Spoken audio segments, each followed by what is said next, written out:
सच्चिदानंद सद्गुरु भरद्वाज महाराज की जय। श्री सच्चिदानंद सद्गुरु पूर्णानंद महाराज की जय। साईराम। మహద్గురు మహద్వాక్యాలు. దేనికైనా ఒక సమయం ఉంది. ఎంతటి కర్మపరుడైనా వానికైనా ఒక సమయం ఉంటుంది. అప్పటి వరకు ఓర్పుతో వేచి ఉండాలి. ఈ విషయం నేను స్వామివారు ఒకసారి ఇలా చెప్పారట, ఏది దేనికైనా వేచి ఉండాలి అనేది. చూడండి, మనం ఒక ఊరికి వెళ్ళడానికి బస్ స్టాండ్కి వెళ్ళాం.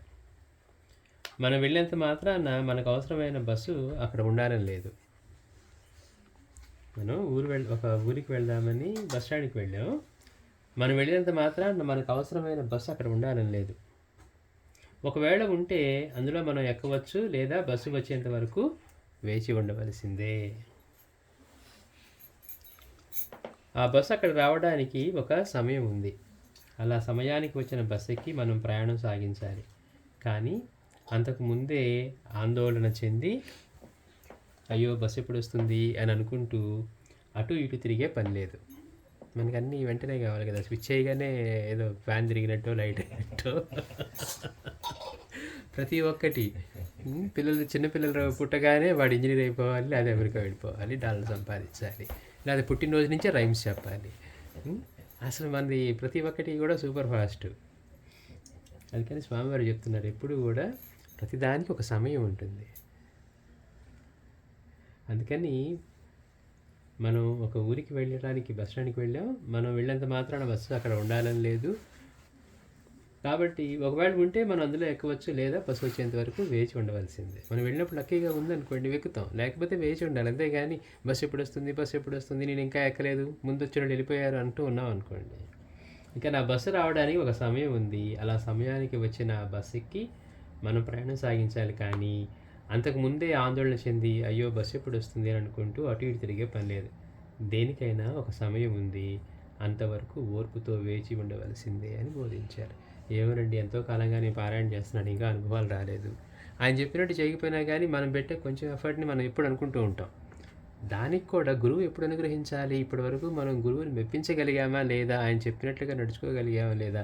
ఒక్క సూక్తినైనా, ఒక్క మాటనైనా బాబా మన కోసం ఇన్ని చెప్పారే శ్రేయస్సు కోసం, ఏ ఒక్కటైనా మనం ఆయన్ని మెప్పించగలిగామా? జనాన్ని మెప్పించడానికి ఎంత కృషి చేస్తూ ఉన్నాం, కానీ బాబాని మెప్పించడానికి మనం ఏ రోజన్నా ప్రయత్నించామా? కానీ మనం ఏమనుకుంటాం, ఆ రోజు మొత్తం అరగంట సేపు పారాయణ చేసి మిగిలిన సమయం అంతా మన ఇష్టం వచ్చినట్టుగా గడిపేసి మేము మహాసాధకులు, గొప్ప గొప్ప భక్తులు అని మనకు అనిపిస్తుంది. ఎందుకని? అంతకుముందు అది కూడా చేయలేదు, ఇప్పుడు చేస్తున్నాం కదా అనుకుంటున్నాం. కానీ మనలోంచి ప్రకటమయ్యాయి కానీ, మనలోంచి వ్యక్తమవుతున్నాయి కానీ, మనం ఆయన చెప్పినట్టుగా ఒక్క పనైనా చేయగలుగుతున్నామా? లేదు, ఖాళీగా ఉన్న సమయంలో ఆయన్ని స్మరించగలుగుతున్నామా? అందుకని ఆధ్యాత్మిక అనుభవాల కోసం ఆరాటపడుతూ ఉంటాం. ఎందుకని ఇది వస్తే ఎట్లా ఉంటుందో తెలుస్తుంది మనకి ఆధ్యాత్మికత.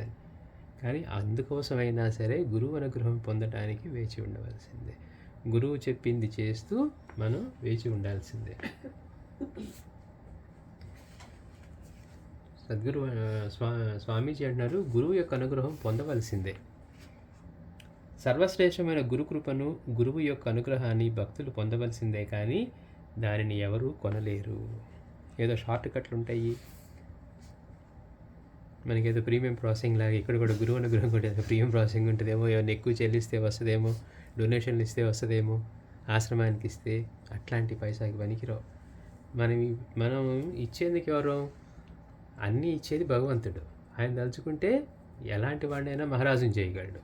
మనం ఎంత ఇవ్వగలం? మనకున్న దానిలో అత్యంత తక్కువలో ఇవ్వగలం. మన దగ్గర 10 రూపాయలు అనుకోండి, 10 రూపాయలు ఇవ్వగలిగినంత గొప్పతనం మన దగ్గర ఉందా? లేదు. 10 రూపాయలు అంటే రూపాయి ఇవ్వాలంటే కూడా ఆలోచిస్తాం. అందుకని ఇస్తాము, లేకపోతే ఇచ్చేస్తాము మనం అనుకుంటుంటాం, చూసారా? అవన్నీ ఒక్కసారి ఆయన వైపు నుంచి చూస్తే మనం ఇచ్చేటప్పుడు సమర్పణ భావంతో ఇస్తున్నాం. స్వామీజీ అయితే పర్టికులర్గా చెప్పారు, సమర్పణ భావంతో లేనిది ఏది స్వీకరించాలి. ఎందుకని? భగవంతుడికి అసలు మనం ఏమి ఇవ్వగలం ఫస్ట్ ఆలోచించుకోవాలి. ఆయన ఇచ్చిన దాన్ని ఆయనకి తిరిగి ఇస్తున్నామనే భావనే దక్షిణ.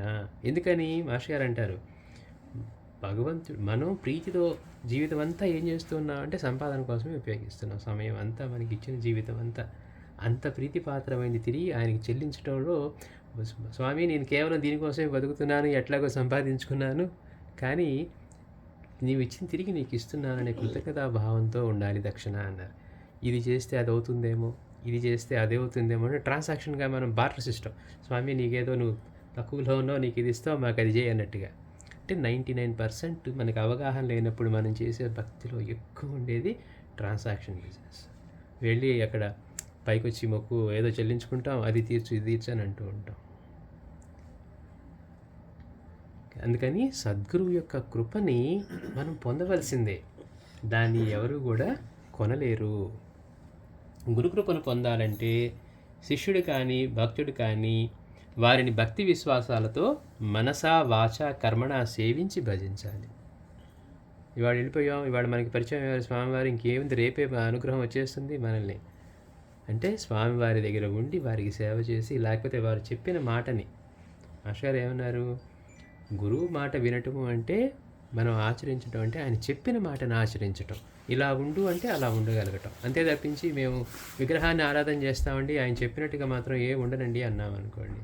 మన ఇంట్లో పిల్లలు కనుక రోజు లేవగానే గుడ్ మార్నింగ్ నాన్న, గుడ్ మార్నింగ్ అమ్మ అంటే సంతోషపడిపోయి వాళ్ళు ఒక్క మాట కూడా మనం వినలేదనుకోండి, వాళ్ళని మనం గౌరవిస్తున్నట్లా ఇవ్వనట్లా.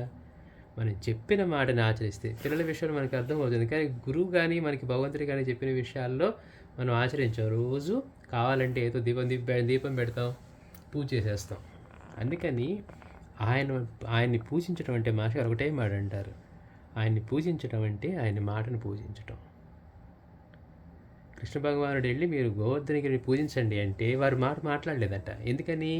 వాళ్ళు పూజిస్తుంది కృష్ణుడి మాటని. అదేంటయ్యా నువ్వు గోవర్ధనగిరిని పూజించమన్నావు, అదేమన్నా దేవుడా ఇంకోట అని మాట్లాడలా. అందుకని మాస్టర్ గారు అంటారు, వాళ్ళు పూజించింది గోవర్ధనగిరిని కాదు, కృష్ణుడి మాటని. ఆయన మాట చెప్పాడు పూజించు అంటే గోవర్ధనగిరిని పూజిస్తారు. వాళ్ళు ఇంకో రాయినే చూపించి అదే పూజించన్నారనుకోండి, అదే పూజిస్తారు. ఎందుకని? కృష్ణుడి మీద గౌరవం. ఆయన పూజించడం అంటే ఆయన మాటని పూజించడం అని. అందుకని గురుకృపను పొందాలంటే శిష్యుడు కానీ భక్తుడు కానీ వారిని భక్తి విశ్వాసాలతో మనసా వాచ కర్మణ సేవించి భజించాలి.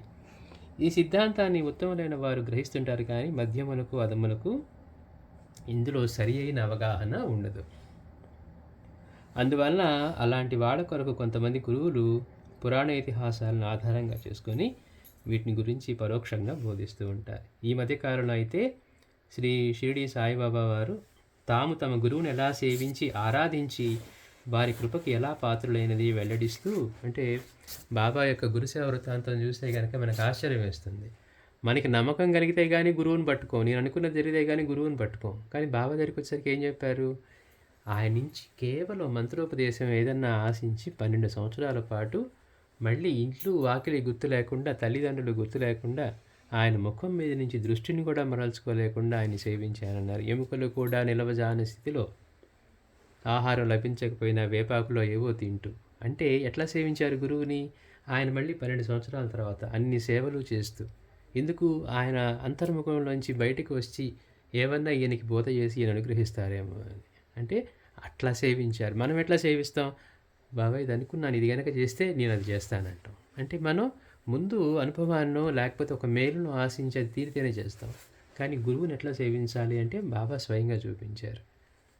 తన గురువుని ఎట్లా సేవించారు. అందుకే బాబా అన్నారు, నాలా నా గురువుని సేవించినప్పుడే వీడు నా శిష్యుడని చెప్పుకోగలను, అలాంటి వాళ్ళు నాకు ఒక్కడు కూడా కనపడలేదు అన్నారు. ఈ మధ్యకాలంలో అయితే మనకి బాబా తాము తమ గురువుని ఎలా సేవించి ఆరాధించి వారి కృపకి ఎలా పాత్రులైనారో వెల్లడిస్తూ, శిష్యుడైన వాడు తన గురువుని ఎలా ఆరాధించి మేలు పొందాలో పరోక్షంగా బోధించారు. స్వామివారు కూడా సందర్భోచితంగా ఇదే విషయాన్ని ఉదాహరణలతో సహా వివరించేవారు. అయితే భక్తులు మాత్రం వారి ఆ వివరణలు విని ఆనందించేవారే కానీ అందులోని అంతరార్థం గ్రహించి తదనుసారంగా వ్యవహరించేవారు కాదు. మనం కూడా చెప్పుకుంటాం, ఆయన సూపర్ అండి, గొప్ప అండి, అదండి ఇదండి ఇదంటూ అంటూ ఉంటాం. కానీ బాబా గురించి చెప్పేటప్పుడు అసలు ఆయన అంటే అవతారం లేదండి అంటాం. అలాంటి అవతారం ఒక్క మాట చెప్పాడు, వరే నిన్ను ఎవరంటే కాముగా అక్కడి నుంచి వెళ్ళిపో, అది నీకు శ్రేయస్సు చేకూరుస్తుంది అన్నారు బాబా. కానీ ఆ ఒక్క చిన్న విషయాన్ని కూడా గొడవ పడకుండా పక్కకి వెళ్ళిపోదాం అనే విషయం కూడా, మరి బాబా అంత గొప్పవారు అంత చెప్తున్నారు కదా, మన శ్రేయస్సు కోసం చెప్తున్నారు కదా అంటే వినేప్పుడు బాబా అద్భుతమండి ఆయన బోధ, అసలు అలాంటి బోధ ఇప్పటివరకు జరగలేదు అని మనకు అనిపిస్తూనే ఉంటుంది. కానీ ఆచరించడానికి వచ్చేసరికి మాత్రం మనం ఆచరించకుండా కేవలం విని ఆయన గొప్పతనాన్ని విని ఆనందించడం వరకే మనం చేస్తూ ఉన్నాం.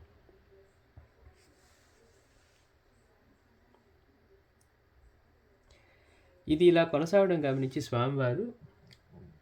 స్వామివారి శిష్యుడు ఒకరు ఒకసారి, స్వామీజీ, తమరు వివరించిన గురు శిష్య సంబంధమైన వివరణలు విని అందరూ చప్పట్లు కొట్టి వెళ్తున్నారు. కానీ సేవ ద్వారా గురువు నుండి అనుగ్రహం పొందాలని ఎవ్వరూ అర్థం చేసుకోవట్లేదు. అంటే గురువుని మెప్పించాలి. ఎట్లా అంటే సేవ చేస్తూ ఉంటే ఆయనకు అనిపించాలంట, వాడు ఏం అడగకుండా వాడి సేవ చేయమంటే చేస్తూ ఉన్నాడు. గోశాలలో చేస్తున్నాడా, కిచెన్లో చేస్తున్నాడా, గిన్నెలే కడుగుతున్నాడా, లేకపోతే అందరు తిని వెళ్ళిన తర్వాత శుభ్రం చేస్తున్నాడా, ఏ సేవైనా. గురు సేవ అంటే కేవలం గురువు దగ్గరికి వెళ్ళి చేసేదే కాదు. మన వాళ్ళకి ఇప్పుడు టెంపుల్లో సేవ చేయాలంటే ఎట్లా ఉంటుందంటే జనరల్గా డయాస్ మీదకి వెళ్ళు ఆయనకి అవందీయటమో ఇవందీయటమో. కానీ ఆ మందిరంలో ఇంకేదైనా తక్కువ స్థాయిగా అనిపించే సేవ ఉందనుకోండి, అది గురుసేవ కాదనుకుంటారు. అందుకని గురువు దగ్గర సేవ అంటే అక్కడ ఏది జరుగుతూ ఉన్నా ఆయనకి ఒక్కసారి అనిపిస్తుందండి, అపారమైన కరుణ వచ్చేస్తుంది. వాడు చూడు ఏం అడగకుండా, ఇదేంటి నేను గురువు దగ్గరికి వచ్చాను, నాకు ఆయన వేదం చెప్పలేదు, లేకపోతే ఇంకొక ఇది చెప్పలేదు, నా చేత కేవలం గిన్నెలు కడిగిస్తున్నాడు అనుకోడట. వాడు ఆయన మెప్పించాలని చేస్తూనే ఉంటాడు. ఎప్పుడో గురువుకు అనుగ్రహం కలుగుతుంది. వాడు చూడు ఎంత భక్తితో శ్రద్ధతో చేస్తూ ఉన్నాడని. ఒక్కసారి వాడికి ఆయన వేదం చెప్పక్కర్లా, ఏం చెప్పక్కర్లా, ఆయన కరుణతోటే వాడిని తనంతటి వాడిగా చేయగలరు. అంటే గురువు యొక్క అనుగ్రహం ఎట్లా పనిచేస్తుంది అని. అందుకని స్వామీజీ శిష్యుడు ఒకసారి స్వామీజీని అడుగుతాడు, స్వామీజీ, తమను వివరించిన గురు శిష్య సంబంధమైన వివరణలు విని అందరూ ఆనందించేవారే కానీ, చప్పట్లు కొడుతున్నారే కానీ, సేవ ద్వారా గురువు నుండి అనుగ్రహం పొందారని ఎవరు అర్థం చేసుకోవట్లేదు అని చెప్పగా వారు, అప్పుడు స్వామివారు అంటున్నారట, నీవు సరిగ్గా అర్థం చేసుకున్నావు. గురువు యొక్క అనుగ్రహం ఊరికినే రాదు. గురువు అనుగ్రహం ఊరికినే రాదు.